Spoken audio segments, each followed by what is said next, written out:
uThixo endimbonileyo mna etshintsha le yam imeko, uThixo ondenzele izinto guys, and mna xa ndihleli phambi kwenu andibalisi iindaba zabantu, ndibalisa iindaba zam nendlela endiyihambileyo, ubunzima bayo nobumxinwa bayo, ibimxinwa indlela kodwa ndinyakathisa ndingene kwezo meko, ngoba kaloku bendingahambi ndedwa. All along ukhona ebendihamba naye, qha all along ndicinga uba ndindedwa ngoba kaloku uThixo ebekhetha ukuthula. Ndaphinda ndathi mna uThixo xa ethule akathulanga ngoba engabambi apha upstairs. uThixo ubhizi uyaxova ngapha, uThixo ubhizi uyabhaka ngapha.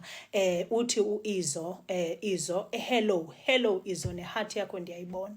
Right, uThixo ke ngoku xa exova, niyayazi ke phana bethunana ndithanda usebenzisa ke mna ke izinto zasemakhaya ngoba kum zezona ziye zenze isensi kakhulu, ngoba kulapho ndakhula ndayibona khona impilo kwasekuqaleni, i-background yam yondlalwa phaa kahle kahle. So ndiye ndisebenzise ke loo